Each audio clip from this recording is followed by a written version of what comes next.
previously on Hot Money. He would probably be interested to take the Russian side, because for him, Russia would be acting properly and more correct than the West, for example.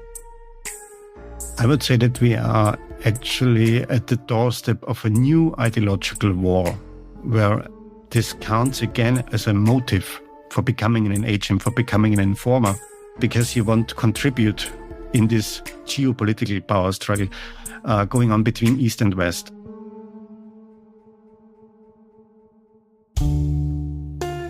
It was a bitterly cold morning in February 2018. In Vienna, the snow in the gutters and on the rooftops had hardened into grey ice.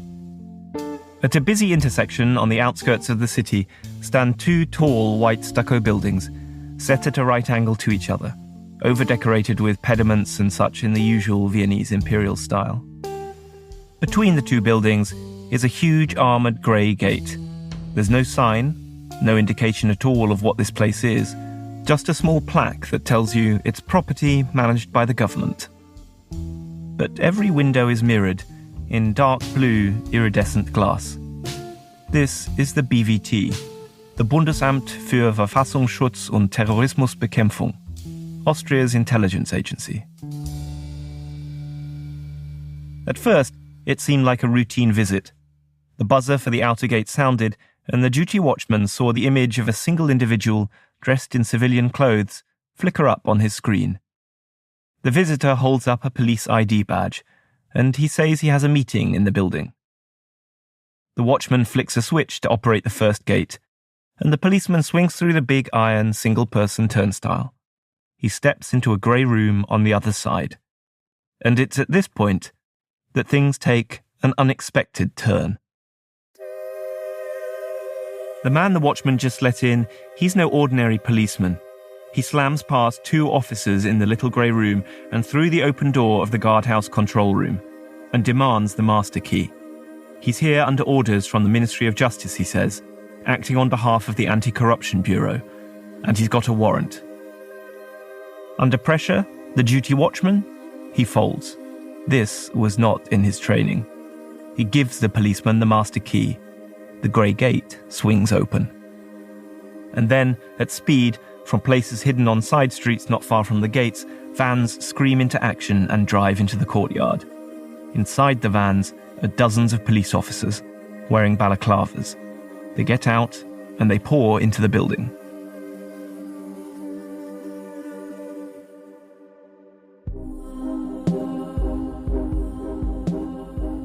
This is the day that Austria's intelligence service was on the brink of being hijacked by a foreign power. A foreign power working so deeply in the shadows that it turned the Austrian security services against each other. What would unfold reveals how seemingly small acts of misdirection and slow manipulation can compromise the national security of a whole country. A kind of intelligence operation that Russia is very good at. And that it's put to use on a decade-long campaign to manipulate Europe's far right for its own ends. The person behind what happened that day in Vienna is someone whose name you know well by now. Jan Marsalek. I'm Sam Jones.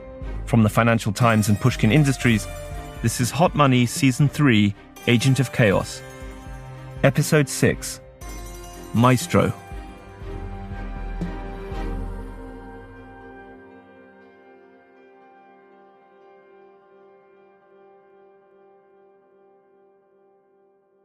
To learn more about what happened that day at the BVT, I sat down with Peter Gridling.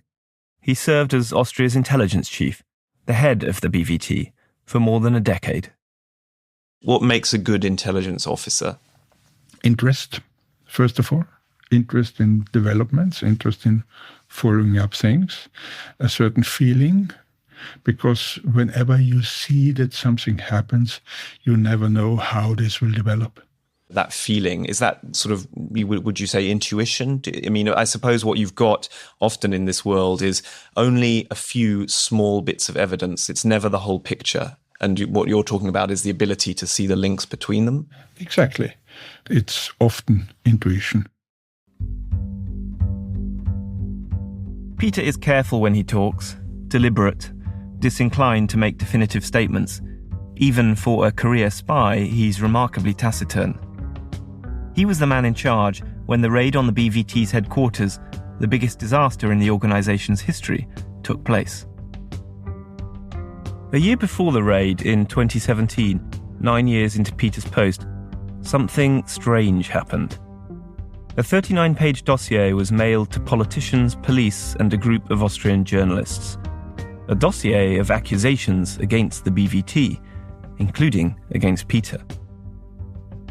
The dossier listed examples of alleged corruption, incompetence, and conspiracy within the BVT. It also painted a picture of an organization that was conspiring to keep Austria's far-right Freedom Party out of power. You might remember the Freedom Party because they're the ones that ended up in an Ibizan villa appearing to make deals with someone posing as a Russian oligarch's niece, all caught on tape. The dossier was also spiced with lurid details of sex parties at the BVT for good measure.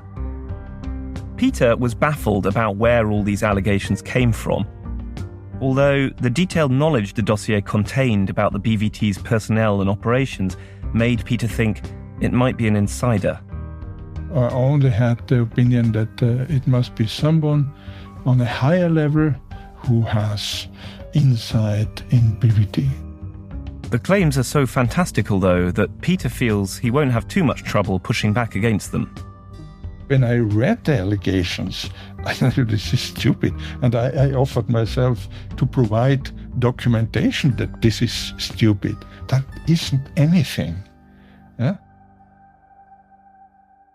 But things get a little more complicated when a new government is formed. The Freedom Party gain control of the Interior Ministry. The Interior Ministry is like the Department of Homeland Security or the Home Office. It's the department that's in charge of the security services. So the Freedom Party are now in control of the BVT. The problem is that dossier. It seeded distrust, and the Freedom Party are now paranoid that they're under threat from the BVT. It's a bit like how Trump and the MAGA movement have seemed to feel about the FBI, convinced that powerful figures within the agency had been conspiring against them. This all sounds quite tricky for Peter.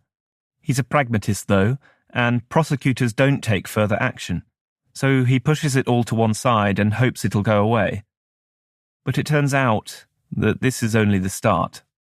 I never had an indication of what kind of problems would come up. And so the 28th of February 2018 was an absolute surprise.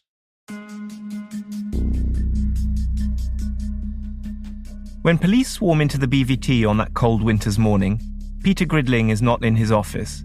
He's across town with his boss, the Secretary General of the Interior Ministry. An urgent meeting.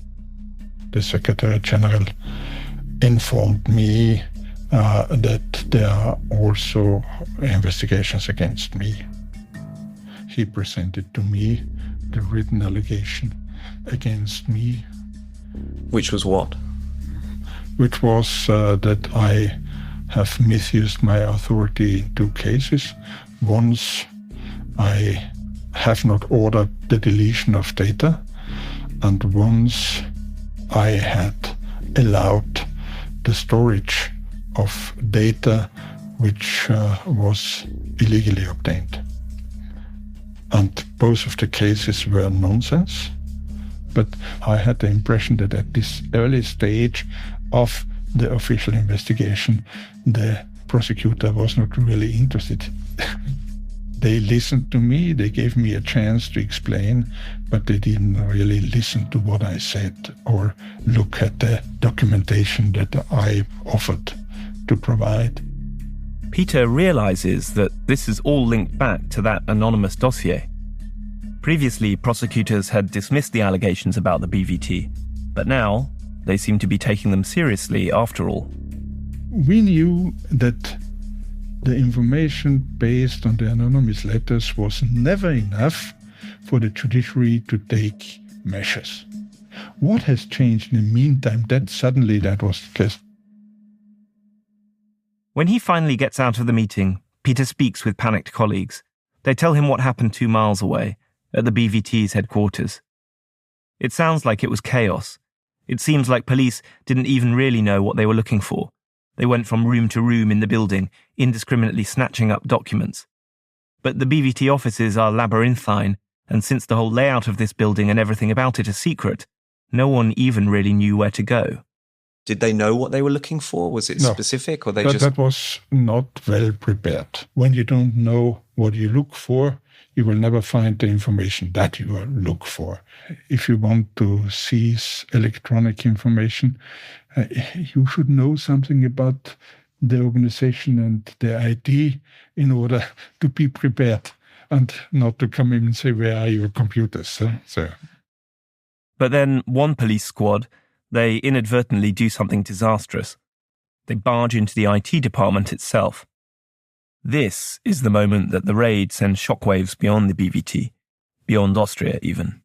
Unfortunately, one officer in the ID was preparing for the annual backup of the intelligence system. That's why he had a hard disk on his table, which contained sensitive intelligence. And this hard disk was taken.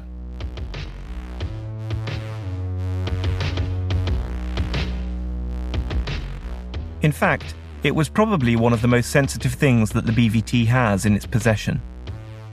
This hard disk doesn't just contain BVT intelligence, but also intelligence shared under strict secrecy by partner agencies from all over the world. Classified documents from the CIA, from Britain's MI5. Peter and the senior leadership of the BVT go into crisis mode that afternoon, and it becomes pretty clear that they're going to have to get in touch with their allies and tell them what has just happened. It was a shock. It was clearly expressed that our partners, that this influences the cooperation, because we were not able to protect their interest. I can't imagine those were comfortable conversations. No one likes to have to call up a friend and tell them that the thing they entrusted to you, something secret and sensitive, well, it's no longer a secret. Only, in this situation, lives could be at risk. Details of sensitive operations, potential information that could identify agents. The consequences are pretty dire. Austria becomes an intelligence pariah when it's frozen out of the club. A top-secret club, the Club de Bern. Can you explain what the Club de Bern is? No. The Club de Bern is a pan-European intelligence network named after the Swiss capital of Bern. Its workings are highly secret. Officially, it has no secretariat, no physical presence. All of Europe's spy chiefs are members and gather for secret meetings several times a year to discuss the most pressing issues on their agendas. And members of the club, they use their resources to make sure other members are safe. So, not a good thing to be kicked out of. To add insult to injury, this ostracism, it becomes public knowledge. Someone leaks a communication that the club has sent to its members. The document's header reads, "To all except BVT Vienna." The Austrian media have a field day. Peter's own situation, meanwhile, gets worse. The Interior Ministry suspends him, and he finds himself questioning everything, wondering how things have fallen apart so quickly. Is there anything that you have done wrong, and your thoughts go around, and it costs you some nights? What he doesn't realize yet is that there is more going on beneath the surface. Because all of this is being orchestrated by Jan Marsalek and his associates.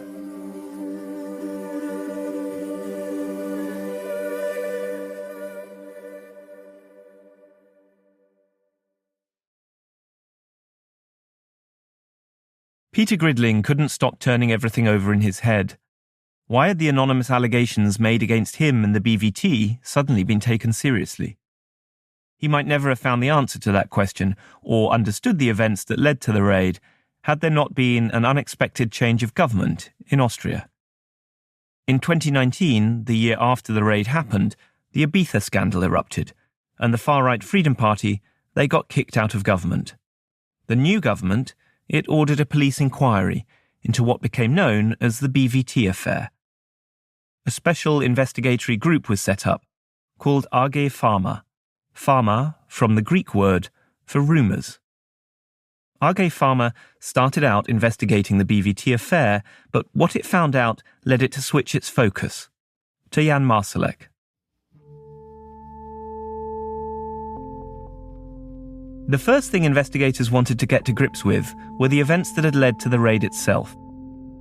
What they soon found out was that days before the raid, a crucial piece of written evidence had landed on the desk of the anti-corruption prosecutor in Vienna.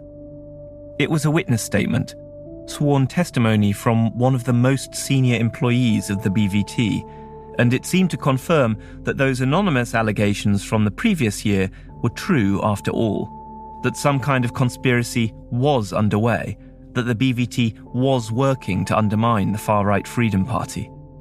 And this witness, it was the BVT's head of operations, one of the agency's most powerful figures, one of Peter's deputies. That was Martin Weiss. And how would you describe Martin Weiss? One of my biggest disappointments. Peter and Martin Weiss had worked closely together for more than 25 years. It was even more than the professional relationship. It was kind of friendship, and that's why I was really very disappointed about him. Because he betrayed you? That was my feeling, yeah. Peter couldn't understand why Weiss would have done this. They'd had a disagreement at work the year before, but nothing serious. Peter had put his foot down about something, so maybe Weiss was still angry with him. But as Peter turned all of this over in his head, he began to wonder if this was more than just a workplace grievance. Because he also learned the name of the person investigators suspected of writing the original dossier, someone who happened to know Martin Weiss well. Egisto Ott, a burly, no-nonsense former police inspector with a varied career working for the BVT in counter-terrorism around Europe. He's a complicated personality, and in teams was always a problem with him. He could not integrate. Ott had been on Peter's radar earlier for an entirely different reason. Peter had suspended him and reported him for suspected espionage. Peter said he'd been tipped off by a partner agency, a major ally, who'd told him they had evidence Egisto was a traitor. And it went back to his time in Turkey, where he, according to a source of the partner service, he had many contacts with Russian intelligence officers. So there was the suspicion that he got cultivated there, and that might be the case that he has worked for Russians here in Vienna. Investigators thought there could be a Russian angle to the BVT story too, and in January 2021, they arrested Ott and Weiss. Both later got released, but only after investigators had made copies of all their digital records and searched their houses. After Martin Weiss was released, he disappeared. He left Austria and moved to Dubai. We tried to reach him, but couldn't get in touch. In his interviews with police, Weiss always denied having worked for Russia. I also spent months trying to contact Egisto Ott. And then, right before we were due to release this episode, I finally managed to reach him. Hallo? Hallo Egisto, hier ist Sam Jones von der Financial Times. Hallo. Do you mind if we speak in English? Yes, we can speak also English, but I beg your pardon, my English is not the best. Ott is half Italian, and Italian, he tells me, is his mother tongue. German second, English third. He spent his life working for Austrian police and intelligence in various locations around Europe. Most of what he did is secret, but we do know that Ott worked on uncovering the fascist letter bomber Franz Fuchs in the 1990s. Ott is proud of his career, and he's deeply frustrated by the investigations against him. It's against the org. He is the big spy for Russia. He denies this.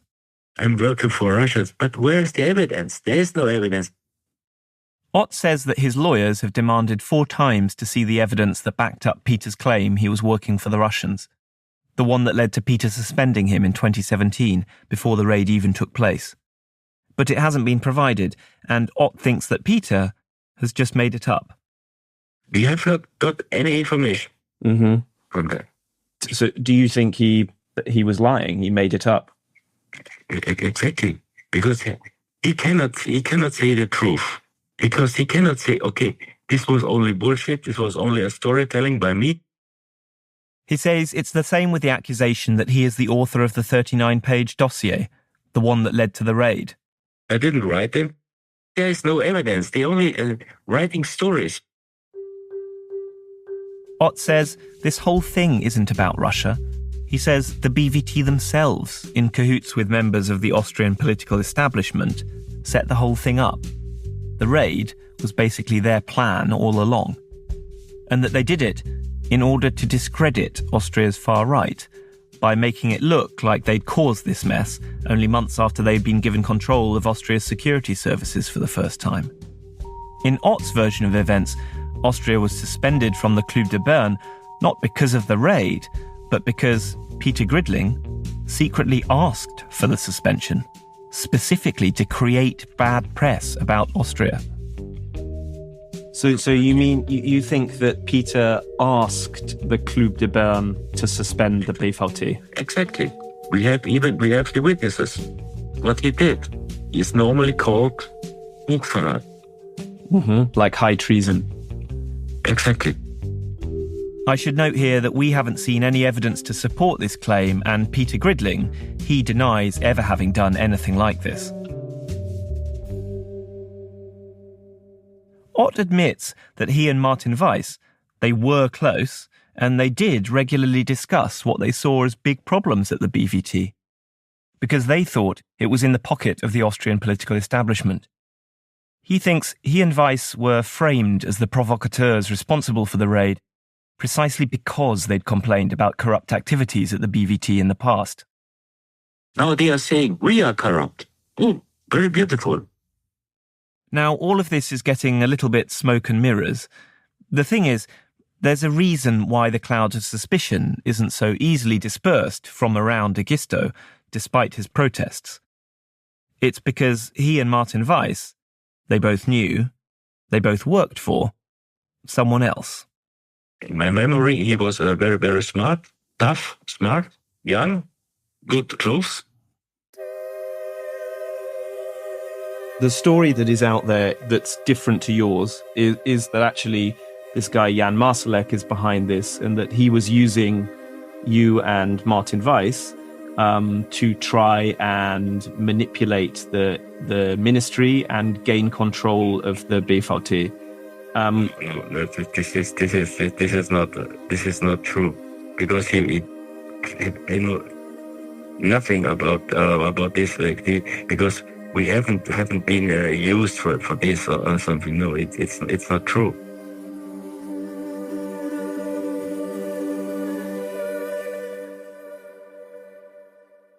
Ott admits that he knew Jan Marsalek, but in his telling, he only ever really did a little bit of freelancing for him. Ott says the reason he knew Marsalek was because Martin Weiss, who Ott was close to, had gone to work for Marsalek. In fact, Weiss even had an office of his own in Prinzregentenstrasse. And one day, Weiss asked Ott to help create a wiretap-proof room there. What did Martin tell you about Marsalek? Did he ever talk about who this guy was? It's only he's the CEO of Wirecard, and smart, tough. He is traveling a lot. When you found out or heard, I guess, read in the newspapers that Marsalek had disappeared and Wirecard had, gone bankrupt, did you do anything? What was your reaction? No, it was on this day. In these days, I think it was 2019, 2020. 20, I don't remember.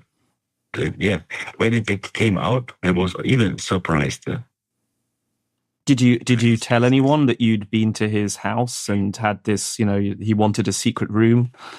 No. Marsalek had just become one of the most wanted men in Europe, suspected of being a Russian spy. It seemed strange to me that Ott wouldn't mention to anyone that he knew Marsalek. But then again, this is what he told me when I asked him who he thought Jan Marsalek really was. Do you think he's a Russian spy, or do you think he has other interests? I don't think so that he's a Russian spy. I don't think so. Ott rejects all the allegations about his role in the BVT affair and says he definitely wasn't a Russian agent. But he actually sympathizes with the objective of the plot. He says he wishes the Freedom Party had kicked out Gridling and completely reformed the BVT, and that Russia's threat to Europe is overblown. On the contrary, he thinks that there are powerful hawks in the West, he calls them eagles, trying to stoke tensions with Moscow by confecting all of these scandals. Egisto, you were a counterintelligence officer at the BVT for a long time in your career. What do you think? Is Russia a threat to Austria? No. I think there are some, let's say, some eagles here in the western part, and even in Austria and in the European Union. I'm thinking really they want to have the Third World War. I'm so happy that I was born in 1962 and I grew up very peaceful. Even my kids have grown up very peaceful. And I want even that my grandsons can grow up without a war. And now we have more than 80 years that we don't have a war. There's no reason that Russia will attack the European Union or will attack Austria.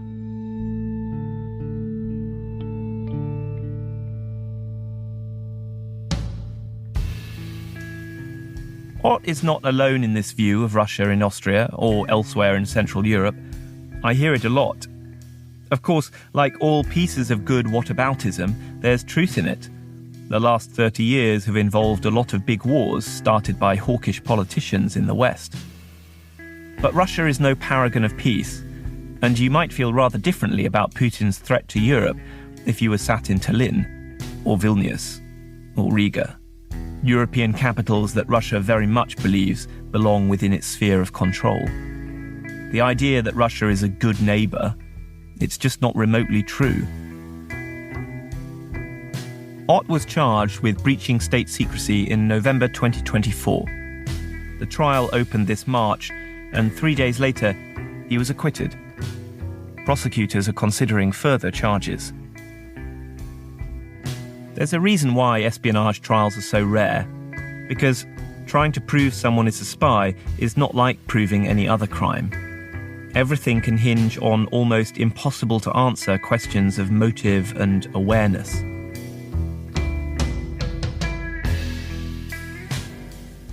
I can't tell you what Ott really did or didn't know about Jan Marsalek's involvement in the BVT affair, but I can tell you that there is more evidence to weigh in the case than just his perspective versus Peter Gridling's. Peter, in any case, isn't under investigation, and he retired in 2020. Over the last 5 years, AG Pharma's investigators have been slowly amassing a trove of evidence, pulling in more and more witnesses, gaining access to more and more messages from suspects' phones, on the trail of what the BVT raid was all about, and on the trail of Jan Marsalek. And I just so happen to know somebody who has access to a lot of that evidence. Steffi Crisper. The evidence that led to the raid was incredibly weak and should have never have led to this raid to happen. And we are still suffering from this raid.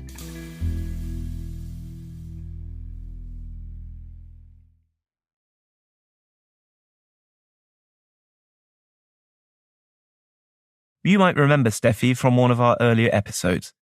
She's the Austrian MP and a member of the 2 special parliamentary committees that were set up to get to the bottom of what happened. Not only did Steffi have access to the classified information regarding the BVT affair, she also had access to the classified information surrounding Austria's far-right Freedom Party and their links to Russia. if you have so many people being somehow critical of the institution they work in, it's dangerous because it makes them also be receptible for corruption or working for other people's interests. And that's what we realized, that it really happened, because we know nowadays that Marsalek was able to find people in this institution BVT that are open for working with him, so against the interests of Austria. Steffi was in a position to see the three sides of this plot. She knew that investigators believed Ott had manufactured the first dossier, despite his denials. Weiss had then provided sworn secret testimony to substantiate it and trigger the raid. And Marsalek? Well, Steffi also found out that Marsalek had been playing the role of conductor. Maestro. Steffi had gained access to messages exchanged between senior members of the Freedom Party and people at the top of the Austrian-Russian Friendship Society, among them Jan Marsalek. In these messages, Jan presented himself as a BVT insider who was offering solutions on how the Freedom Party might try and reform Austria's security apparatus, which, he agreed, was operating as a deep state against the interests of far-right politicians. Carefully and slowly, Jan floated the idea of creating a new intelligence agency to replace the corrupt BVT. Some in the Freedom Party were so interested in this idea that they even began drawing up policy papers on how to achieve it. The plan was that this new agency, it would be run by reliable people, and this Jan, he knew exactly who the right people might be.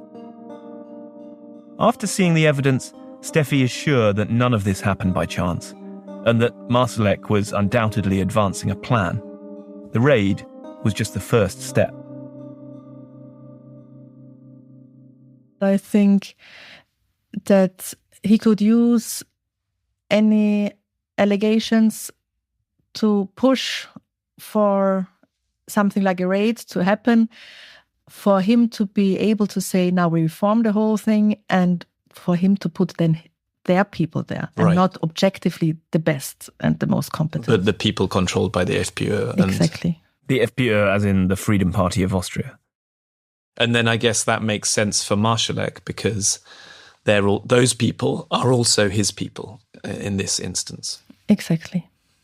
What would that have meant for Austria, do you think, to have an intelligence agency that was basically controlled by FPÖ appointees or people close to them? It would have been logically terrible, because you would have an intelligence service that is not working in a competent way for the interests of the security of people living in Austria, but for foreign interests. Because from the perspective of Putin, what would be great to have in Europe a country as a door to infiltrate whole Europe and there install your people. And the best would be to have them in ministries, even better in the security area, in the intelligence service. And this is what I think started to happen via Marsalek, having his people in the BVT who were perhaps only frustrated, perhaps only useful idiots, to be a source for informations, and perhaps in the long run also for changing the work and the focus of work in the intelligence service in the interest of Russia, away from Russia, to only other issues Putin doesn't bother about. It's quite scary how close that came to maybe being a reality. It is. There's a way you can look at all of this and think, as plots go, this all seems pretty fragile. A lot of people needed to believe the right thing at the right moment for this plan to work. When we think of spy plots in movies, they're always so engineered. And sure, intelligence often does work like that. But what Russia is also very good at is influence operations, which by their nature are more exploratory, harder to grasp. And that's what we have here, I think. Marsalek operating for himself and for the Russians as a highly successful agent of influence. Back in the Cold War, Russian intelligence experts talked about this idea of something called reflexive control. It's a Russian military idea as much as it is a spying one. The premise of which is to avoid forcing someone to do something. Don't hold a gun to their head.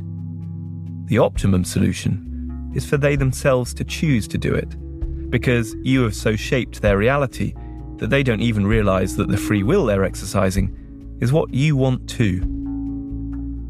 Stoking paranoia in the Freedom Party has given Russia huge leverage to interfere in Austrian politics, a trick they have repeated elsewhere in Europe too. And maybe the lesson from this part of the story is that I think Marsalek is pretty good at doing this kind of thing. Peter Gridling, he seems to feel the same. Have you ever in your career come across an agent like Jan Marsalek, or does he compare to anything you've seen before? Or from my experience, I have no comparison. We will see what on evidence is produced, but if you want to guess about how worse would an intelligence asset like Marsalek be, then you would say, well, very worthy. Very, very valuable as a... Very valuable, yeah.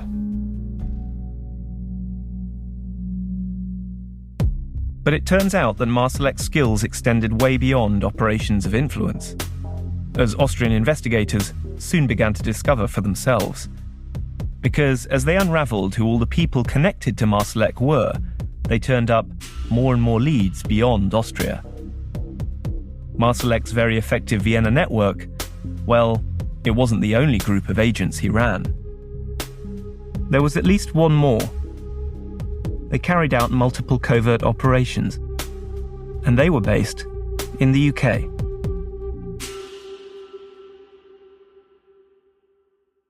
Coming up on Hot Money. Marsalek really was like a sort of ghost that haunted this trial. He was clearly the organising mind, and he was there, in black and white in all his telegram messages. First of all, I thought someone might have been murdered, but I did think, well, there's no ambulances or anything, and there's no police cars. And then I saw these men or women all blacked out with balaclavas on. Hot Money is a production of the Financial Times and Pushkin Industries. It was written and reported by me, Sam Jones. The senior producer and co-writer is Peggy Sutton. Our producer is Izzy Carter. Our researcher is Marine Saint. Our show is edited by Karen Shakurji. Fact-checking by Kira Levine. Sound design and mastering by Jake Gorski and Marcelo de Oliveira, with additional sound design by Izzy Carter. Original music from Matthias Bossi and John Evans of Stellwagen Symphonette. Our show art is by Sean Carney. Our executive producers are Cheryl Brumley, Amy Gaines-McQuaid, and Matthew Garahan. Additional editing by Paul Murphy. Special thanks to Rula Kalaf, Dan McCrum, Laura Clark, Alistair Mackey, Manuele Saragosa, Nigel Hansen, Vicky Merrick, Eric Sandler, Morgan Ratner, Jake Flanagan, Jacob Goldstein, Sarah Nix, and Greta Cohn. I'm Sam Jones.